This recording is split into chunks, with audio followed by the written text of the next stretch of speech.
On s'est tous déjà posé la question, non? Comment certaines personnes semblent se faire des amis sans aucun effort? Eh bien, pour le découvrir, on va plonger dans l'un des livres de développement personnel les plus influents jamais écrits. Alors il faut se remettre dans le contexte. Ce livre, Comment se faire des amis, de Dale Carnegie, il a été publié pour la première fois en 1936. C'était en pleine Grande Dépression, et pourtant, il est devenu quasi instantanément un phénomène mondial. Et le succès est juste ahurissant. Plus de 40 millions d'exemplaires vendus. Pour donner une idée, c'est plus que la population de pas mal de pays. C'est la preuve que ces conseils ont vraiment, mais vraiment traversé les générations. La question qu'on peut se poser, c'est comment un livre écrit il y a presque un siècle peut encore nous parler aujourd'hui? Quel est le secret qui rend son message aussi intemporel, aussi puissant? Eh bien, en fait, tout se résume à 3 techniques. Des techniques simples en apparence, mais vraiment, vraiment profondes. Elles sont au cœur de toutes nos relations humaines. Alors, allons-y, découvrons-les. On commence avec le premier principe. Et c'est peut-être le plus difficile à appliquer au quotidien, mais c'est aussi celui qui peut apporter les plus grands résultats. Et pour illustrer ça, prenons un exemple assez surprenant. Al Capone, oui, le célèbre gangster. Il se voyait non pas comme un criminel, mais comme un bienfaiteur public qui était incompris. Il disait, et c'est ça qui est fou, qu'il avait passé sa vie à donner du plaisir aux gens et que tout ce qu'il recevait en retour, c'était des insultes. Et ce n'est pas un cas isolé. Prenez le tueur Two Gun Crowley. Pendant que la police faisait le siège de son appartement, il a écrit cette phrase, persuadé d'être la victime. « Sous ma veste bat un cœur là, mais bon, et qui ne ferait de mal à personne. » C'est incroyable quand on y pense. Et c'est ça le point essentiel de Carnegie. Presque personne, qu'il s'agisse de figures publiques ou de criminels, ne se voit comme étant en tort. Le chiffre qu'il donne est frappant. 99 fois sur 100, une personne se considère innocente, peu importe la gravité de sa faute. C'est une chose à garder en tête dans toutes nos interactions. Du coup, on comprend pourquoi la critique est inutile. Elle ne fait que mettre les gens sur la défensive, ça les pousse à se justifier et ça crée du ressentiment. Bref, c'est un poison.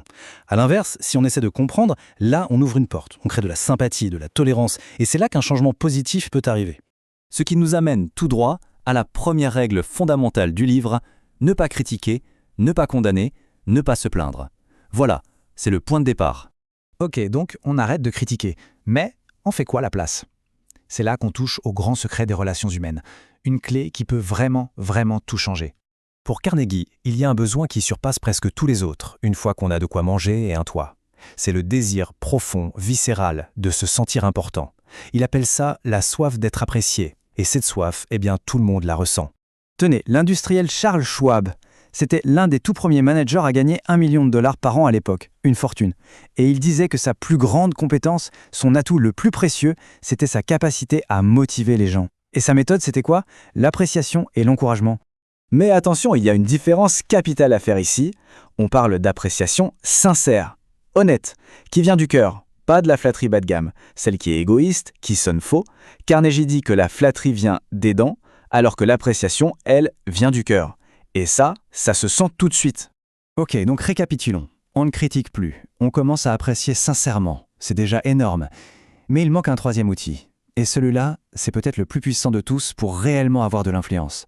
Et pour ça, Carnegie utilise une analogie toute simple, mais géniale. La pêche. Quand on va pêcher, on ne met pas au bout de l'hameçon ce qu'on aime manger nous. On peut adorer les fraises à la crème. Ça ne viendrait à l'idée de personne d'en mettre sur un hameçon. Non, on met ce que le poisson aime, lui. Des vers. C'est logique, non? Eh bien voilà, le secret, c'est exactement ça. Et ce n'est pas que Carnegie qui le dit, Henry Ford aussi insistait là-dessus. La seule et unique façon d'influencer quelqu'un, c'est de parler de ce que lui veut. Le vrai défi, c'est d'arriver à se mettre à sa place et à voir les choses de son point de vue. La méthode est donc assez claire, en 3 temps. D'abord, il faut vraiment essayer de se mettre dans les chaussures de l'autre. Ensuite, il faut comprendre ce qu'il ou elle désire au fond. Et seulement après, on peut lui montrer comment l'obtenir, tout en liant ça, bien sûr, à ce que l'on souhaite soi-même.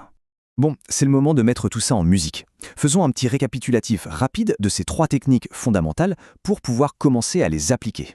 Alors, ces 3 règles d'or, il faut vraiment les garder dans un coin de sa tête. Principe numéro 1, on arrête de critiquer, de condamner, de se plaindre. Principe 2, on donne une appréciation honnête et sincère. Et principe 3, on suscite chez l'autre un désir ardent en se concentrant sur ce qu'il veut.